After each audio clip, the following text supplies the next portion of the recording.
성경 봉독하겠습니다. 요엘서 2장 12절에서 14절, 요엘서 2장 12절에 14절 차 있어서 다 같이 합독하도록 하겠습니다. 여호와의 말씀에 너희는 이제라도 금식하고 울며 애통하고 마음을 다하여 내게로 돌아오라 하셨나니, 너희는 옷을 찢지 말고 마음을 찢고 너희 하나님 여호와께로 돌아올지어다.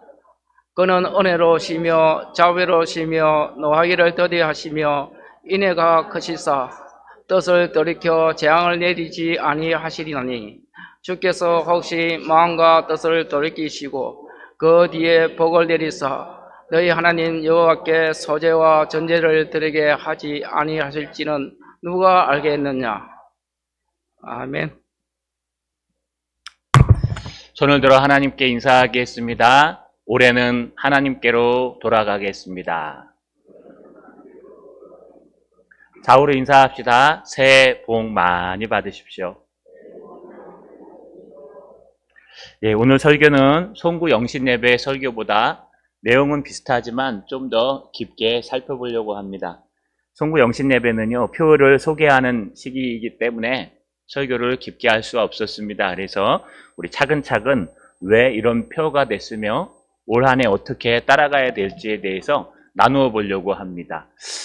주님 앞에 늘 연말이 되면 기도합니다. 하나님, 내년에는 어떤 표로 무엇을 목표로 살아가야 합니까? 여러분 잘 모르시겠지만 우리 연말에는 목회자들은 기도원에 일주일 동안 갔다 오시는 분도 있고 여행을 가시는 분도 있습니다. 저는 바빠서 그렇게 못하고요. 이 강단에 올라와서 몇 달 동안 배회하면서 이렇게 돌아다니면서 왔다 갔다 하루에 한 50바퀴에서 100바퀴를 돌면서요. 계속 기도했습니다. 근데 하나님께서요.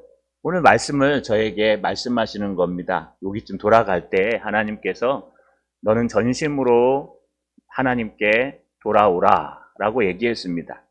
제가 하나님 앞에 말씀드렸습니다. 하나님 2019년에도 우리 표가 여호와께 돌아가자였는데 이거 또 하면은 안 되지 않습니까 하나님? 그러면서 계속 다른 걸 달라고 다른 제가 갖고 있었던 주제가 하나 있었습니다. 연초부터.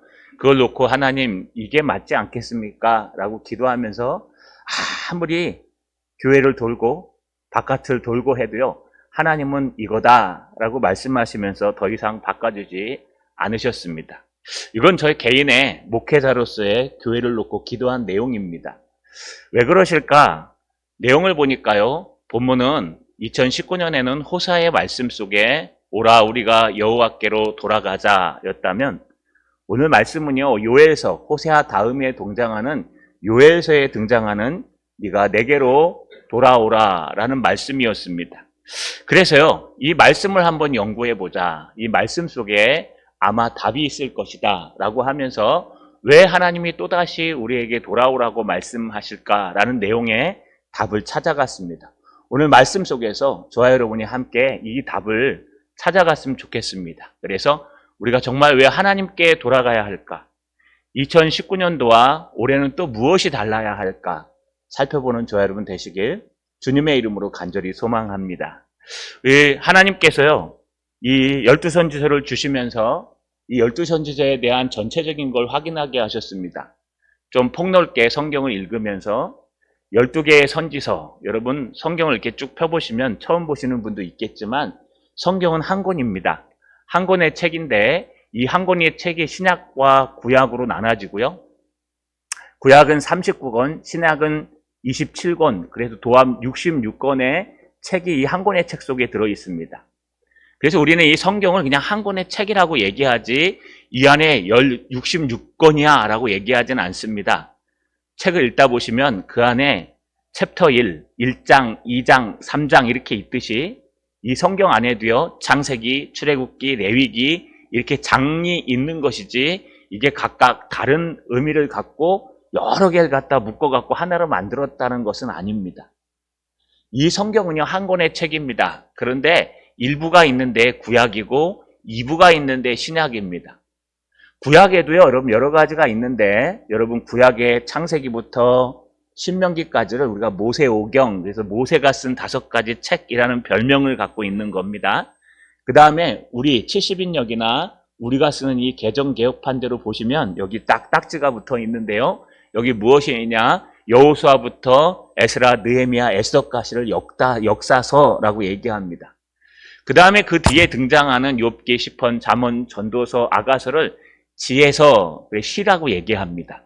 마지막에 보시면요, 여러분 이사야부터 말라기까지를 선지서라고 얘기하는데 이건 선지자들이 쓴 책입니다. 이 선지자들이 쓴 책을 또 2가지로 나누면 여기에 있는 양이 많은 것을 대선지서라고 얘기하고요, 양이 조금 있는 걸 소선지서라고 얘기합니다. 그래서 앞에 보시면 이사야, 예레미야 애가까지요, 다니엘, 에스겔 요 4권은 읽어보시면 양이 많습니다. 무슨 내용인지도 잘 모르시겠죠? 이걸 대선지서라고 그러고요. 뒤에 보시면 12권의 조그만 장들이 있는데 이게 호세아부터 말라기까지 12권의 책, 그런데 조금씩 써 있었다 그래서요, 이걸 소선지서라고 얘기합니다. 근데 성경 한 권이 전체 한 권이듯이 이 소선지서 12권이요, 각각이라기보다는 하나의 챕터로 다루는 것이 더 맞습니다. 왜냐하면요, 성경을 쭉 따져보니까 이 성경이 처음 발견될 때 이런 인쇄물 책이 아니었습니다. 두루마리로 되어 있었는데요. 이게 두루마리가 양피제 아시죠?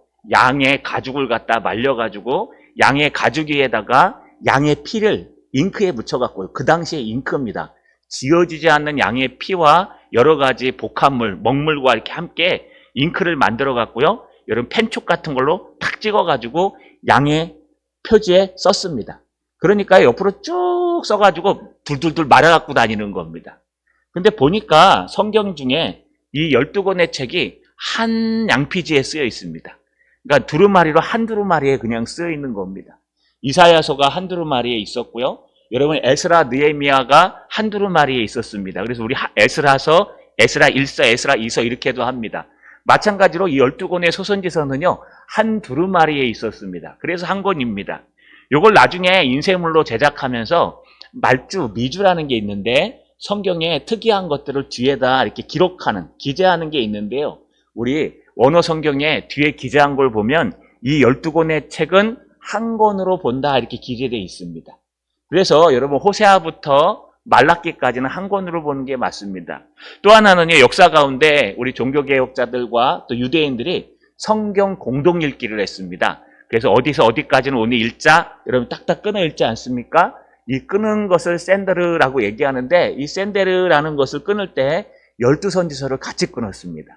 그래서 우리 모든 구약을 연구하는 사람들은요, 12선지서를 따로 얘기하지 않고 12개의 선지서를 역사는 오래됐지만 하나로 묶어서 한 권으로 봅니다. 그렇다면 이 12선지서의 주제는 뭘까요? 여러분 성경에 보시면 책의 주제가 있듯이 이 12선지서에도 주제가 있습니다. 이 12선지서에 계속 반복되는 건 뭐냐? 하나님의 백성들이 이 땅에서 타락하는 겁니다.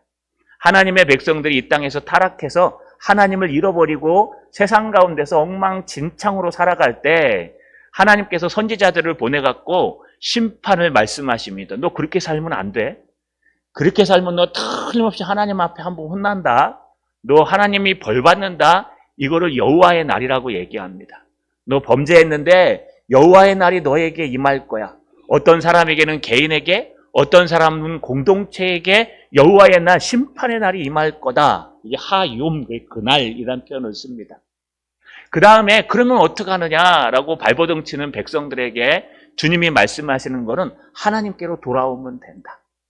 네가 하나님께로 돌아오면 된다. 여러분 이게 회복, 돌아오라라는 단어입니다. 그래서 이 12권의 책, 12권의 선지서는요, 어떤 주제를 갖고 있냐? 이스라엘 백성들이, 하나님의 백성들이 범죄하면 하나님께서 선지자를 보내서 야단치시고 여호와의 날이다, 큰일 난다, 빨리 와라. 그러면 마지막에 어떻게 합니까? 그러면 하나님께 돌아오라 라고 하는 게 이 12선지서의 주제의 말씀입니다. 우리는 이미 호세아서를 통해 한번 다뤘습니다. 왜냐하면 호세아가 가장 앞에 나오죠. 호세아, 요엘, 아모스 이렇게 시작하죠. 근데 이게 역사적으로 쓰인 게 아닙니다. 역사적으로 얘기하면 오바다가 가장 먼저 나와야 됩니다. 그리고 요엘이 나와야 되고요. 그 다음 호세아가 나와야 돼요. 그러니까 요엘이 먼저 나와야 되는데 우리 성경을 잘 보시면 호세아가 먼저 나옵니다.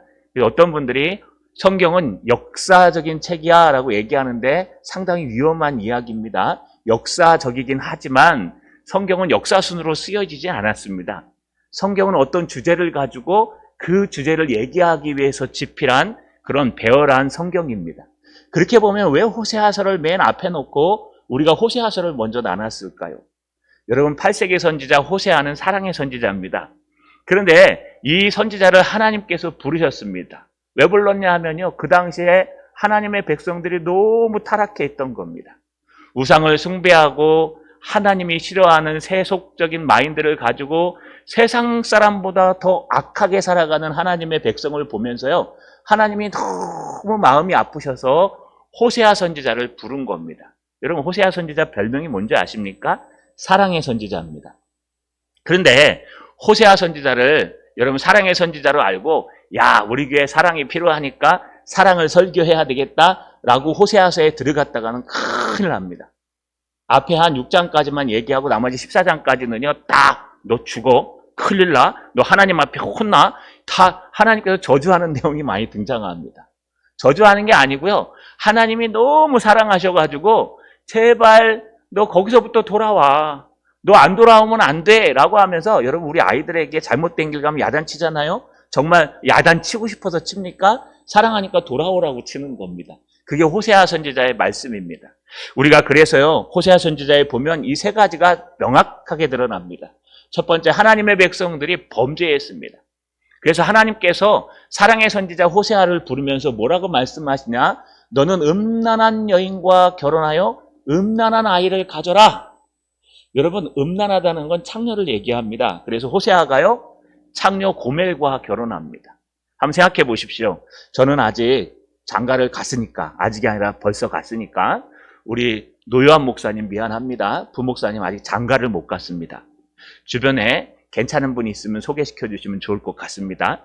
근데 어느 날 우리 노요한 목사님한테 하나님이 나타나가지고요, 야, 요한아, 안 되겠다. 요한이라 부르겠죠. 너는 가서 저 창녀랑 결혼해라. 술집 아가씨랑 결혼해라. 여러분, 노요한 목사님 술집 아가씨랑 결혼하는 순간 저 앞길 다 막힙니다. 담임도 못 가고요, 부교육자에서도 위험해집니다.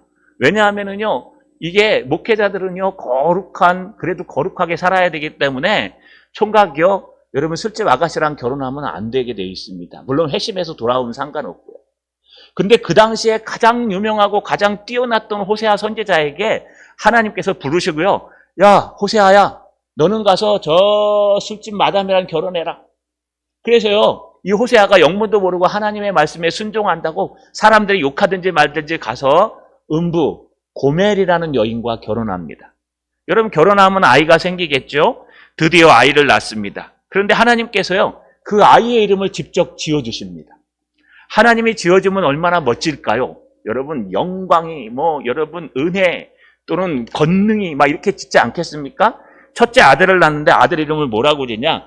이스르엘이라 하라. 여러분, 이스라엘이 무슨 뜻이냐? 흩어버린다, 이런 뜻입니다. 첫째 아이를 낳는데 아들을 이스라엘이라 하라. 흩어버리겠다. 지금 너 그렇게 살면 하나님이 가만히 안 놔두겠다. 세상 사람이나 너나 똑같고, 너는 하나님을 섬기는 게 아니라 그저 와서 하나님 앞에 형식적으로만 하고, 심지어는 하나님의 말씀대로 살지도 않고 정말 불평불만하고 살아가는 그들을 보면서 너희랑 똑같다. 네 아들을 낳는데 이름을 이스라엘이라, 내가 다 흩어버릴 거다. 너희 공동체를 흩어버리고 너희 가정을 흩어버릴 거다. 하나님이 화가 나셨습니다. 두 번째 딸을 낳습니다. 딸이 얼마나 이쁩니까? 그러면 여러분, 이쁜 이름을 지어야 되지 않습니까? 예나, 이런 식으로, 여러분, 예은이, 이런 식으로 이름을 이쁘게 지어야 되는데 뭐라고 짓냐? 로루함마. 루함마가 국률이 여기다인데 로라는 아니라는 거예요. 넌 국률이 아니다, 이런 뜻입니다. 여러분, 우리 이름 지을 때 앞에 성이 좀 곤란한 분들이 많이 있습니다. 노자도 그래요. 노도 요한이 아니다, 이런 뜻이냐.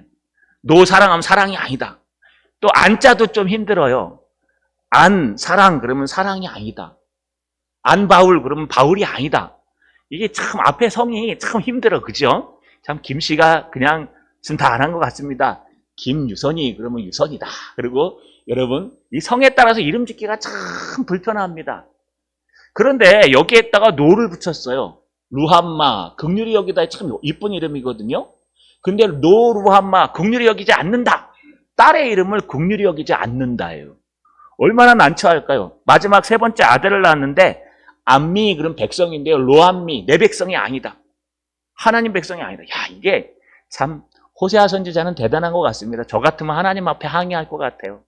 하나님, 이게 무슨 얘기입니까? 하나님이 이름을 지어주시면 좀 멋진 이름을 지어주시지. 이게 뭡니까? 첫째 아들이라고 낳는데 흩어버리겠다. 둘째 딸을 낳더니 긍휼히 여기지 않는다. 셋째 아들을 낳더니 내 백성이 아니다. 여러분, 왜 하나님께서 호세아에게 이런 상처를 주시고 아픔을 주실까요? 너는 이 백성을 놓고 기도하라는 거예요.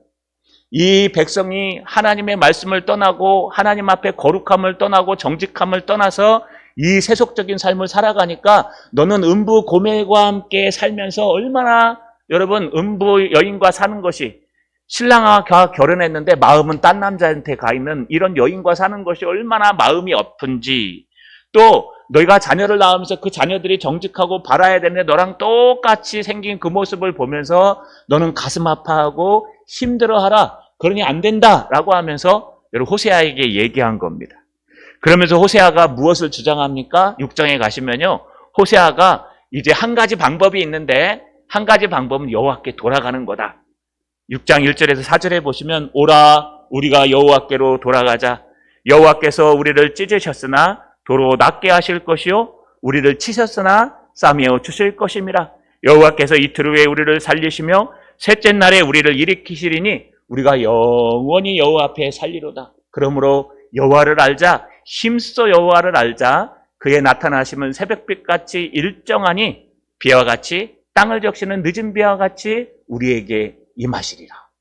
이게 호세아가 외치는 거예요. 내가 하나님의 마음을 알고 보니까 한 가지 방법밖에 없어. 그건 뭐냐? 하나님께로 돌아가는 거야. 하나님께로 돌아가면 하나님께서 회복시켜 주시는 거야. 우리가 여호와께로 돌아가는 방법밖에는 우리가 하나님 앞에서 살아갈 수 있는 방법이 없어.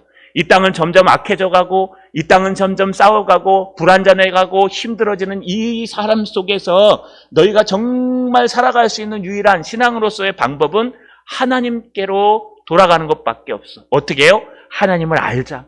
열심히 하나님을 알자. 말씀을 통해, 교제를 통해, 예배를 통해 하나님을 알아가자라고 외쳤습니다. 호세아가. 그럼 어떻게 해야 될까요? 하나님께로 돌아가야 되는데 돌아가긴 돌아가는데 여러분 몸만 돌아갔습니다. 전심으로 돌아가야 되는데 이 몸만 하나님께로 가 있는 모습이 되었습니다. 호세아서 6장 11절에서 7장을 보시면요. 이스라엘이 다시 교만하여서 몸은 하나님께로 가 있는데 마음은 전혀 하나님께로 가 있지 않고 하나님께로 돌아가지 않았습니다. 그래서 이제 호세아 다음에 요엘로 넘어가면서 하나님께서 요엘에서 가장 먼저 얘기하는 것은 여러분 여호와의 날이 임했다. 여호와의 날이 임해서 너희는 큰일 났다. 이제 하나님께서 진노하셨다. 이 말을 하는 겁니다. 오늘 요엘서 1장 1절에 보시면요. 요엘서 2장 1절에 보시면 이렇게 되어 있습니다. 시온에서 나팔을 불며 나의 거룩한 산에서 경고의 소리를 질러 이 땅 주민들로 다 떨게 할지니. 여러분 앞에 우리 그 요엘의 메뚜기를 화충이가 먹고 황충이를 돛이 먹고 솥이 뭘 먹고 이렇게 얘기하죠. 이게 뭐냐 하면은요. 완전한 저주를 얘기합니다. 하나님의 백성들을 향해서 여호와께 돌아오라고 했더니 어떤 사람들은 돌아왔는데 여러분 몸만 돌아왔고 어떤 사람은 아예 돌아오지도 않고 하나님 앞에 서라고 했는데 서지도 않고 그냥 버티고 살아가는 겁니다. 그러니까 하나님께서 오셔서요. 이제 정말 돌아와야 된다. 너희는 메뚜기의 그 무서운 재앙이 너희에게 임할 것이다. 돌아오지 않으면 큰일 난다. 라고 하면서 얘기하면서 오늘 2장 1절에 이 얘기를 하는 겁니다. 여기 세 가지 동사가 등장하는데요. 여러분 시온에서 나팔을 불며 첫 번째 나팔을 불어요. 두 번째 나의 거룩한 산에서 경고의 소리를 질러요. 세 번째 이 땅 주민들로 떨게 한대요. 이게 언제 일어나는 일일까요, 여러분? 얼마 전에 불이 났답니다. 애석하게도 그 불이 난 걸 발견한 그 애 아빠는요. 모두 대피시키고 본인은 내려오다가 죽었답니다. 가스에 질식해서요. 참 안타까운 소문이 있습니다. 여러분 불이 났는데 어떻게 해야 될까요? 불이 났으면요. 어떻게 해요? 막 올라가야 돼요. 막 초인종을 누르면서 불이야 빨리 나오세요. 빨리 나오세요. 그래서 여러분 그분 때문에 많은 사람이 살아났대요. 신혼부부도 알게 모르게 잠자고 있는데 갑자기 띵동띵동 해갖고 귀찮아갖고 나가봤더니 불이라 그래서 얼른 이불 뒤집어 쓰고 나와서 살았답니다. 이렇게 불이 나거나 전쟁이 나면요 가갖고 초인종을 누르는 거예요. 나팔을 부는 거예요. 빠빠빠 빨리 나오세요. 사이렌 울리잖아요. 아 하면서요. 지금 전쟁 났어요. 지금 불이 났어요 하면서 사이렌이 막 울립니다. 그 다음에 경고방송을 합니다. 빨리 대피하십시오. 대피소로 대피하십시오. 그 다음에 마지막 세 번째는요. 떨게 만들어요. 좀 긴장하라고. 이게 언제 하냐 하면 아주 극박하고 위험할 때 하는 일입니다. 근데 지금 그 일을 누구에게요? 하나님께서 요엘 선지자에게 하라는 거예요. 너는 가서 시온을 향해서 외쳐라. 참 이게 참 저는요. 신약시대에 태어난 게 얼마나 감사한지. 내가 구약에 선지자로 태어났으면 정말 힘들었을 것 같아요. 어떤 선지자는 오른쪽으로 40 며칠, 왼쪽으로 40 며칠 있잖아요. 어떤 선지자는 벌거벗고 하나님 앞에 서야 되고요. 호세아처럼 음부 고멜과 결혼하라 그러고요. 애 낳았더니 애 이름을 갖다가 뭐 이상하게 지어주고요. 정말 힘들었을 것 같아요. 근데 요엘도 만만치 않아요. 요엘도요, 갑자기 너는 가갖고 이스라엘 백성들에게 외쳐라. 멀쩡하게 살아가는 이스라엘 백성들에게 가서 큰일 났다. 난리 났다, 니네. 니네 큰일 났다, 니네. 하면서 떠들라는 거예요. 니네 이렇게 살아가면 안 된다. 여러분, 사람들이요, 힘들고 어려울 때 얘기를 듣지. 그냥 잘 살고 있는데 이상한 목사가 하나 와갖고요. 너 큰일 났다 그러면 뭐라 그러는지 아십니까? 저 이상하네? 약간 좀 모자른 애 아니야? 이렇게 얘기해요. 근데 지금 그러는 겁니다. 요엘 시대 때 이스라엘 백성들이 못 산 거 아니에요. 살 만큼 살았는데 요엘 시대 때 아수르 민족, 바벨론 민족이 쳐들어오기 위해서 하나님이 준비해 놓으셨어요. 그 쳐들어오기 직전인데 그게 모르니까 내일 전쟁이 일어나도 오늘 우리는 몰라요. 내일 어떤 일이 일어날지 모릅니다. 뭐 전쟁이요. 전쟁 시작하고 일어나지 않아요, 여러분. 전쟁은요. 양 나라에서 서로 할까 말까 하다가 우연히 기폭제가 일어나서 일어나는 거예요. 지금 우크라이나 전쟁을 보십니까? 물론 이건 푸틴이 여러분 침공한다 한 거예요. 근데 다 알고 있었어요. 이스라엘 전쟁을 아십니까? 이것도 계획한 거예요. 근데 이스라엘 사람들이 알았습니까? 몰랐어요. 몰래서 당한 거 아닙니까? 마찬가지입니다. 우리나라도 지금 긴장하고 있지 않습니까? 저는 뭐 전쟁을 동조하고 그러진 않습니다. 군대에 관심이 많아서 무기들을 많이 유튜브로 보고는 있습니다만 여러분 뭐 그러진 않아요. 그런데 여러분 지금 일촉즉발 아닙니까? 저는 잘할 거라 믿지만 일촉즉발 아닙니까? 하루아침에 어떤 일이 일어날지 우리는 전혀 모른다는 거예요. 그러니까 요엘이 나타날 때도 그랬어요. 바벨론과 아수르가 쳐내려올지 안 내려올지 이스라엘 백성들 못 나요. 잘 먹고 잘 자랐어요. 그냥 시간 되면 가서 예배드리고 시간 되면 성경 읽고 시간 되면 오늘 하루 들고 시간 되면 그저 가족들과 함께 여행 가고 시장 되면 모여서 하나님 앞에 제사 드리고 이게 그들의 모습이었는데 하나님께서 요엘 선지자를 보내서 갑자기 뭐라 그러냐? 나팔을 불어라. 큰 소리로 외쳐라. 곧 너희가 망할 거야. 조심해. 여호와의 날이 가까이 왔어. 라고 떠들고 외치라고 얘기합니다. 뭐라고 외칩니까? 1절 하반절에 보니까 이는 여호와의 날이 이르게 됨이니라. 이제 임박하였다라고 외치래요. 큰일 났다. 하나님의 심판이 이르렀다. 난 잘 살고 있는데 하나님의 심판이 이르렀다. 우리 가정도 우리도 다 잘 살고 우리 공동체도 뭐 뻗들어지게 잘 살고 있는데 무슨 심판이 오긴 와? 하나님이 그러래요. 이 당시에 선지자들은 정말 어려웠을 것 같아요. 오늘날 목사가 된 게 얼마나 감사한지 하나님 앞에 성경을 읽으면서 늘 감사하고 있습니다. 내가 요엘이었으면, 내가 호세아였으면 과연 감당했을까? 요나 같지 않았을까? 여러분, 요엘 선지자 그 인품 뛰어난 선지자가 뛰어다니면서요. 큰일 났습니다. 여러분, 하나님께서 여호와의 날이 가까이 왔다고 얘기하네요. 그러니까 빨리 돌아오세요. 빨리 하나님께 돌아오세요. 라고 이야기하고 있는 겁니다. 우리 이미 호세아가요 외쳤는데 왜 또 요엘을 이곳에 등장시켜서 외칠까요? 여러분, 하나님께로 돌아오라는 겁니다. 하나님의 날이 가까이 왔으니까 하나님께로 돌아오라.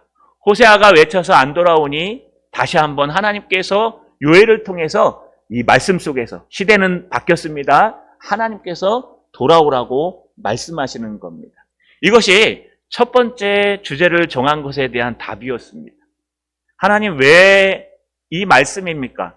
2019년도에 우리가 이미 여호와께로 돌아가자라고 표를 정하고 호세아 6장 1절에서 4절 말씀을 가지고 이미 한 해 살았는데 왜 또다시 몇 년 되지 않아서 하나님께 돌아오라고 말씀하십니까? 라고 하면서요, 성경을 전체적으로 연구하고 준비하면서 첫 번째 깨달은 게, 그래, 그때 돌아온 거 맞아. 그런데 그 정도로 돌아오면 안 되고 전심으로 여호와께 돌아와야 된다라는 것이었습니다. 아, 그렇구나. 그렇다면 우리가 다시 한번 하나님께로 돌아가야 되겠구나 라고 하면서 이 말씀을 연구하게 되었습니다. 저 여러분, 여호와의 날에 하나님께로 돌아가는 저 여러분 되시길 주님의 이름으로 간절히 소망합니다. 그런데요, 이 여호와의 날은 어느 정도일까요? 호세아에 등장하는 여호와의 날이랑 이 요엘에 등장하는 여호와의 날이 아주 극명하게 차이가 나요.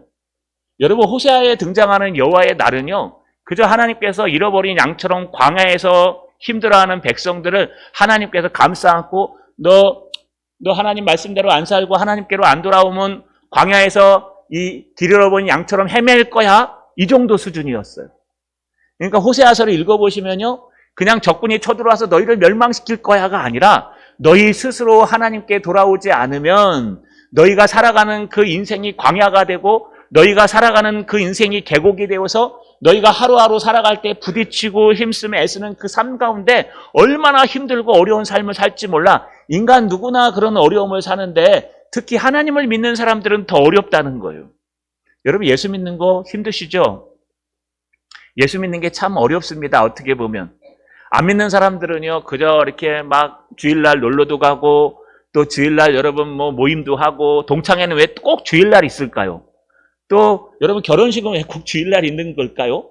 우리는요, 그런 것들을 다 피해가야 되니까 참 이렇게 따지면요, 예수 믿는 게 참 불편해요. 그래서 천주교에서는요, 이걸 타협했습니다. 우리도 제사 지낼 거 다 지내고 절할 거 다 하고 하나님 믿는 게 중요하니까 뭐 주일날 하면 어때? 그래도 천주교에서도 주일 성수는 합니다. 여러분, 이렇게 바꿔버렸어요. 그런데 우리는 말씀대로 살아가야 되니까 안 그런 거예요. 예수 믿는 게 참 어렵습니다. 그래서 하나님을 놓치면요, 안 믿는 사람보다 더 힘없어지고 약해지게 돼 있어요. 그래서 우리는 하나님을 꼭 붙들고 살아가는 겁니다. 그런데 요엘로 넘어오면요, 수준이 그 정도가 아니에요. 하나님께서 더 강력한 심판을 준비하시는데 여호와의 날이 임했는데, 그 날이 어떤 날이냐? 여러분, 피할 수 없는 날이라고 얘기해요. 우리 앞에 읽어보진 않았지만 여러분, 요엘서 2장 2절에 보시면 전무후무한 날이라고 합니다. 곧 어둡고 캄캄한 날이요 짙은 구름이 덮인 날이라. 새벽 빛이 산 꼭대기에 덮인 것과 같으니 이는 많고 강한 백성이 이르렀습니다. 이와 같은 것이 옛날에도 없었고 이후에도 대대에 없으리로다. 전쟁이 일어난다는 거예요. 침공한대요. 요엘서의 말씀을 통해서 이제는 네가 네 스스로 살아가는 그 삶의 현장 정도가 아니라 다른 민족들이 너희 민족을 쳐러 들어올 거야. 실제로 여러분, BC 722년에 아수르에 의해서 북이스라엘이 멸망당하고 BC 586년에 바벨론에 의해서 남유다가 멸망당해서 이스라엘 백성들은 싹 멸망당했습니다. 그리고 각각 나라에 퍼져 살다가 지금 이스라엘 백성들은요, 여러분, 영국에서 풀어져서 시오니즘을 통해서 들어온 사람들이에요. 실제로 이스라엘이라는 나라가 없었습니다. 왜냐하면 완전히 하나님의 말씀으로 멸망당했기 때문에. 그런데 멸망하기 직전까지 이스라엘 백성들은 뭐 했는지 압니까? 에이 설마 우리나라에 전쟁이 일어날까? 코앞에 와 있어서 위에 북이스라엘이 멸망했는데요, 남유다 사람들은 그러면 하나님 붙들어야 되잖아요. 하나님 살려주시옵소서, 하나님이 함께해 주시옵소서 막 매달려야 되는데, 매달리는 건커녕 에이 설마 우리까지 설마 하다가 결국은 멸망당했습니다. 지금 그 얘기하고 있는 거예요. 하나님께서 하도 무뎌지니까요, 그냥 네 삶 정도가 아니라 이제는 네 나라가 망하고 네 공동체가 무너질 거야 라고 하면서 요엘을 보내서 얘기합니다. 심지어 3절에 보시면 불이 그들의 앞을 사르며 불꽃이 그들의 뒤를 태우니 그들의 예전의 땅은 에덴 동산 같았으나 그들의 나중의 땅은 황폐한 들 같으니 그것을 피할 자가 없도다. 아무도 못 피할걸? 여러분, 아무리 전쟁을 예배하고 준비해도 못 피합니다. 어떻게 언제 일어날지 모르기 때문에요, 우리 그런 것들을 우리가 피할 수가 없어요. 아주 예전에 지진이 한번 일어났지 않습니까? 저도 막 한 번 막 2번 정도 울리고 나니까요, 겁이 나갖고 집에서 잠을 못 자겠더라고요. 막 흔들리니까 제가 우리 식구들 다 데리고 이불 가지고 저 벌판에 가서 한번 잔 적이 있습니다. 막 잘 이렇게 흔들리니까 와, 이게 보통이 아니대요. 어떻게 일본 사람들은 번진지 모르겠어요. 여러분, 그래가지고요, 뭐 또 핵이 뭐 이탈한다 그래가지고 막 물을 준비하고 뭐 가방을 준비하고 일본에서는요, 막 캡슐까지 준비됐대요. 그래서 뭐가 흔들리면 그 캡슐 안에 들어가면 일주일 동안 그 안에 살 수 있는 거예요. 근데 그렇게 살아본들 뭐 하겠습니까? 여러분, 중요한 건 그렇게 흔들려버리고 막 하는데도 마음이 막 졸이고 어떻게 될지 모르는데 지금 하나님께서 요엘 선지자를 통해서 이 날을 피할 자가 없을 거다. 너희가 아무리 피해가도 전쟁이 일어날 건데 이 전쟁을 피해갈 사람이 없을 거다. 여러분, 오늘날의 전쟁은요, 피할 곳이 없습니다. 폭탄이 터지면은 옥상으로 올라가야 됩니까? 지하 대피소로 들어가야 됩니까? 여러분, 요 주변에 대피소가 어딘지 아십니까? 여러분이 주변에 전쟁이 나면 대피해야 되는데 대피소가 어딘지 아세요? 모를거려, 그죠? 그리고 폭탄이 터지면 급할 때 지하로 내려가야 되는지 옥상으로 올라가야 되는지 모르시죠? 두 가지가 터져요. 하나는 독가스탄이나 화학탄이 터지면 옥상으로 올라가야 돼요. 밑에 깔리기 때문에 지하로 들어가면 다 죽어요. 또 하나는 원자폭탄이나 핵폭탄이 터지면 폐기물이나 지하로 들어가셔야 돼요. 왜냐하면 그 맞으면은 다 죽어요. 그러면 어떤 게 터질지 어떻게 알아요? 경고방송을 잘 들으래요. 그래서 지금 날라오는 게, 근데 그것도 웃긴 게요. 저 쐈는데 뭐가 날라오는지 어떻게 터져봐야 알지. 그러니까는 이제는요, 뭐 운 좋으면 살고 운 나쁘면 죽는 거예요. 내가 아무리 잘 준비해도 핵폭탄을 빵 터뜨리는데, 야, 이 화학탄인 줄 알고 막 옥상으로 올라가면 번쩍하면 그러면 이제 천국 가 있는 거예요. 저는 이왕 갈 거면 제가 이제 한 대 맞고 가는 게 좋을 것 같아요. 한 번에 그냥 깔끔하게. 괜히 살다가 오래오래 가는 것보단 그냥 여기 하나 딱 떨어져 갖고요, 번쩍하는 순간에 우린 가 있는 거예요. 천국에서 만나보자. 요단강 건너가 만나리. 뭐 굳이 이 땅에서 살아남아가지고요, 막 물을 챙기고 일주일 동안, 여러분 나중에 피폭돼 갖고 막 살 썩어가는 거 보십니까? 저희 예비군 훈련 갈 때 봤는데, 그렇게 사느니 차라리 그냥 번쩍하고 가는 게 좋아요, 여러분. 그럼 온 식구가 같이 천국에서 같이 가 있는 거예요, 하나님 품에. 근데 어떻게 하냐? 모르겠어요. 화장실 갔는데 번쩍하더니 왔는데요. 여러분, 아픔도 없고 괴로움도 없어요. 이렇게 우리는 언제 갈지 몰라요. 근데 지금은요, 언제 터져서 어떻게 될지 몰라요. 하물며 요엘 때는 그런 대피소도 없었어요. 그러니 아무도 이 여호와의 날을 피할 수가 없다는 겁니다. 뿐만 아닙니다, 여러분. 두 번째는요, 이 날을 당할 사람이 없대요. 11절에 보니까 여호와께서 그의 군대 앞에서 소리를 지르시고 그의 진영은 심히 크고 그의 명령을 행하는 자는 강하니 여호와의 날이 크고 심히 두렵도다. 당할 자가 누구랴? 하나님이 말씀하시는 거예요. 야, 하나님이 말씀하시는데 여호와의 날이 임할 건데 절대로 아무도 감당 못해. 이 날을 당할 만한 사람은 없어. 그런데 우리는 뭐라 그래요? 내 준비 다 해놨어요, 주님. 핵폭탄 터져도 나는 피할 데가 있고요. 나는 뭐 해도 다 준비돼 있어요. 하나님은 준비할 자가 없다는데 우리는 준비가 됐대요. 누가 말이 맞을까요? 하나님 말씀이 맞는 거예요. 여러분, 하나님이 지금 뭐라고 말씀하시냐? 하나님께로 돌아오지 않고 타락하고 부패하고 그저 형식적인 모습만을 갖고 있는 하나님의 백성들을 향해서 이제는 너희 스스로 감당할 만한 여호와 날이 아니야. 그 전에 호세아에서 얘기했던 여호와의 날은 네가 삶 중에 조금 어렵고 힘들어도 이상한 사람 만나도 그저 하나님 앞에 기도하고 매달리면 그냥 극복할 수 있고, 네가 현장에서 좀 뭐가 안 되고 어려워도 네가 조금만 노력하면 그래도 힘들어도 꾸역꾸역 살아갈 수 있는 광야 같은 여호와의 날이었다면, 요엘서에 얘기하는 여호와의 날은 네가 감당할 수 있는 정도가 아니라는 거예요. 어떤 사람도 그날을 피할 수 없고 어떤 사람도 그날을 감당할 수 없는 날이 너희에게 임할 것이다. 여러분, 이게 요엘서에서 얘기하는 여호와의 날이에요. 이게 요엘서에서 얘기하는 하나님의 날이라는 거예요. 이게 오늘날도 똑같습니다. 저는요, 이 요엘서의 말씀을 읽으면서 오늘날 우리와 똑같지 않나 싶어요. 우리는 감당할 수 있다고 얘기해요.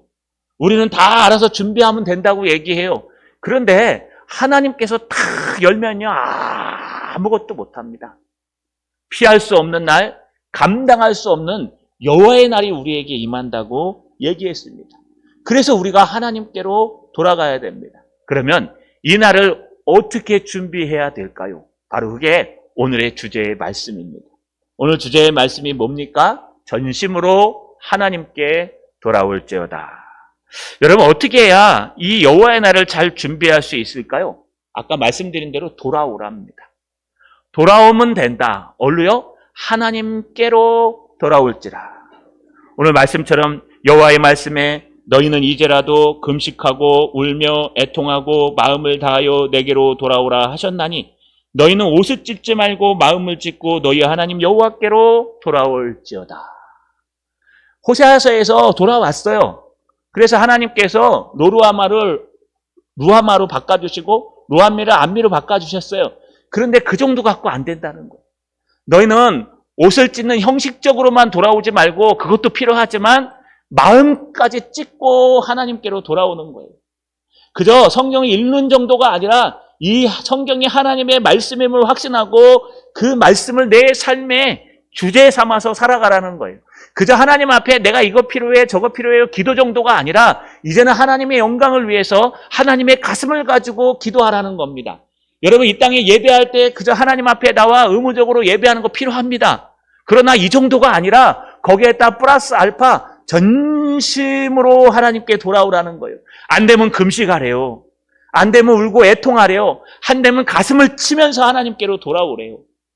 그러면 하나님께서 뜻을 돌이켜 재앙을 내리지 아니할 수 있을 수 있다는 거예요. 여러분, 오늘날 2024년 대한민국 기독교인들이 가장 중요합니다. 저는 2024년을 기워하면서 왜 하나님께서 이거를 주셨을까? 2024년 우리 대한민국 사람들에게 가장 필요한 것은 우리 성도들이에요. 우리 성도들이 해야 될 가장 필요한 것은 기도하는 거예요. 하나님께 돌아가는 거예요. 여러분, 일제시대 때 수많은 것들이 있었지만 그 이후로 하나님께서 언더우드와 아펜젤로를 보내셔서 우리에게 복음을 전하게 하셨어요. 그리고 대한민국에요, 세계 선교사 파송 3위 국가가 됐어요. 1위는 미국, 2위가 인도입니다.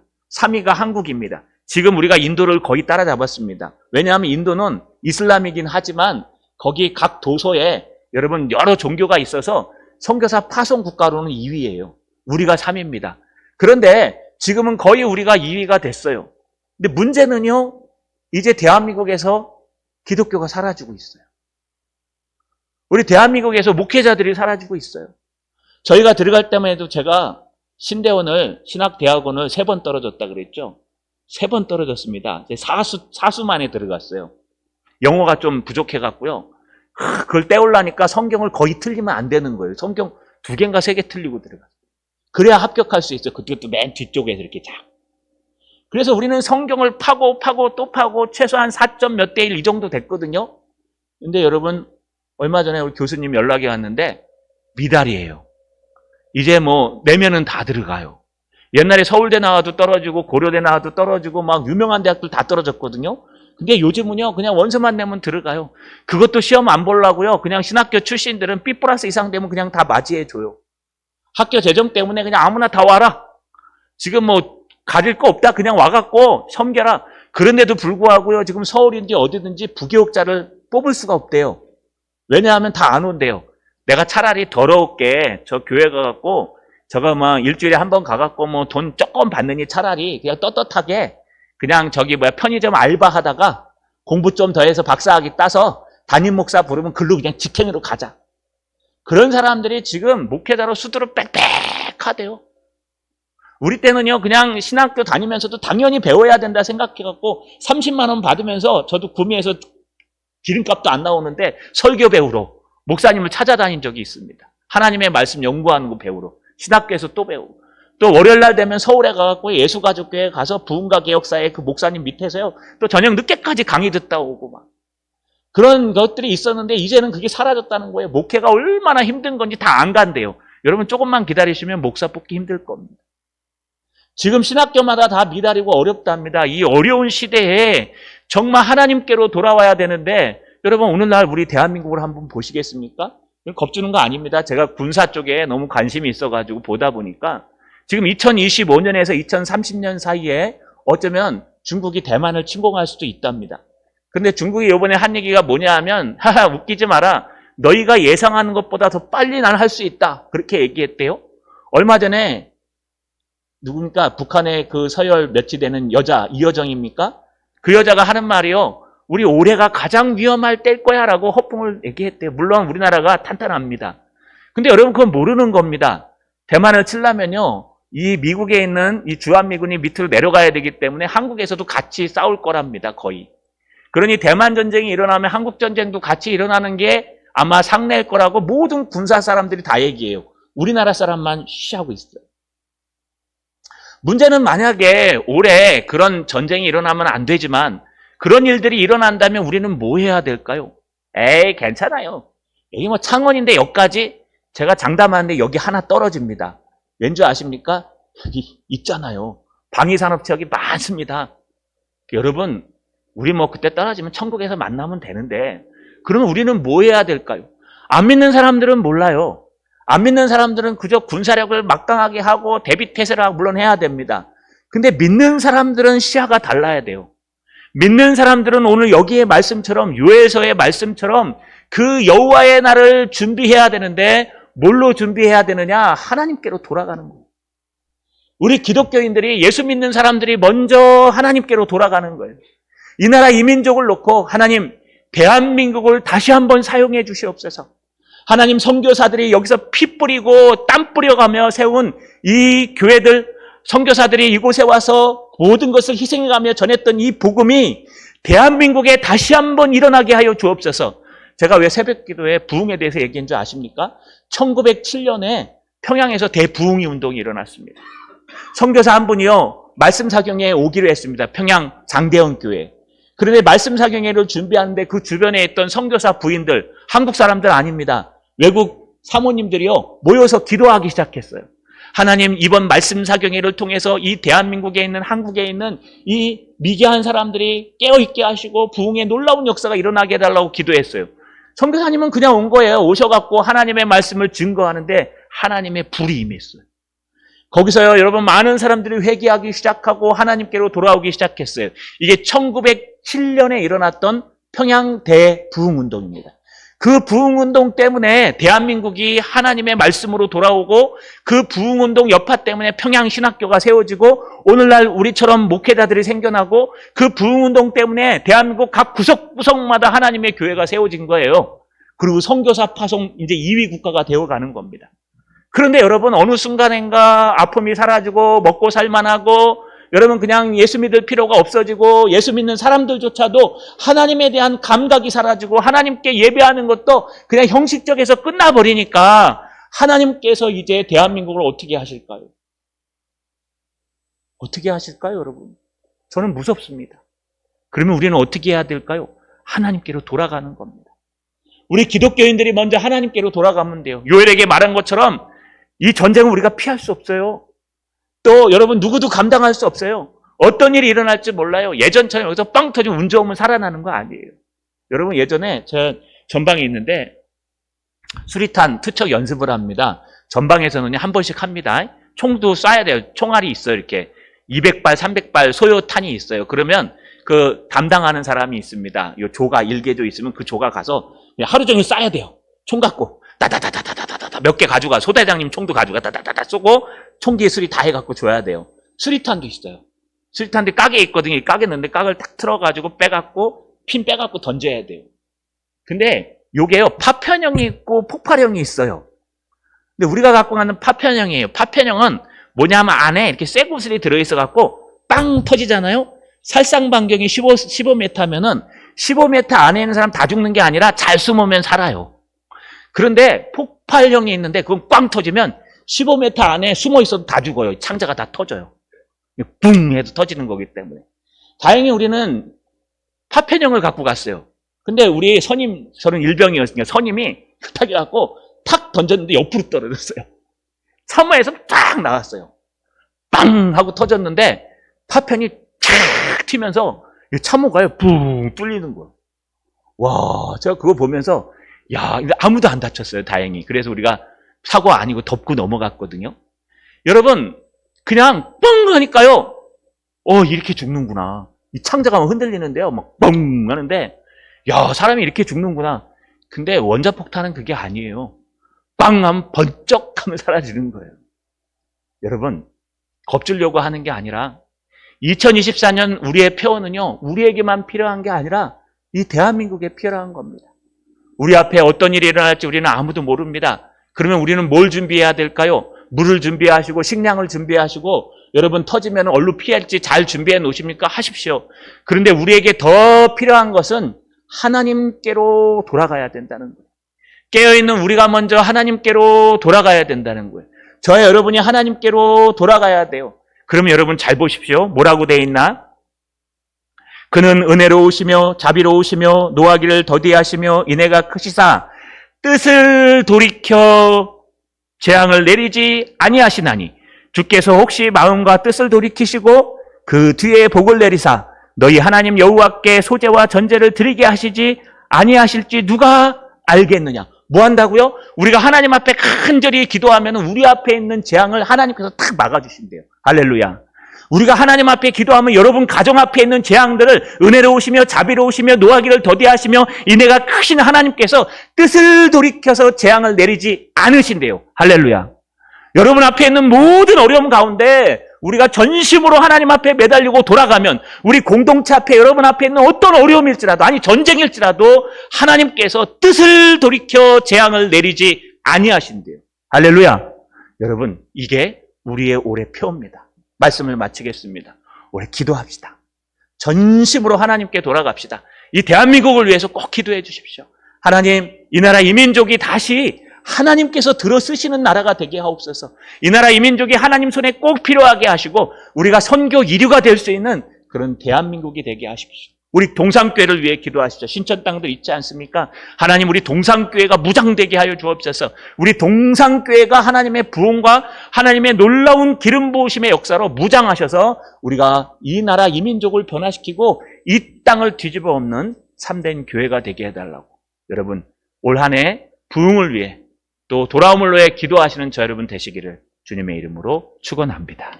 전능하신 아버지 하나님 고맙고 감사합니다. 왜 2024년을 다시 돌아오라고 하셨는지요. 오늘 말씀을 통해서 그 이유를 살펴보았습니다. 이 나라 이 민족이 참 위태합니다.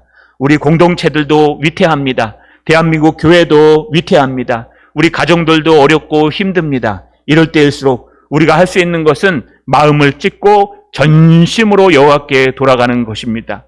그러면 하나님께서 은혜로우시고 자비로우시고 노하기를 더디하시고 이내라 크신 하나님이 뜻을 돌이켜 재앙을 내리지 아니하실 뿐 아니라 복을 내리사 우리로 하여금 소제와 전제를 드리게 하신다고 약속하였사오니 우리가 하나님께로 돌아가는 놀라운 역사가 올 한 해 일어날 수 있도록 도와주시옵소서. 예수님의 이름으로 기도하옵나이다. 아멘.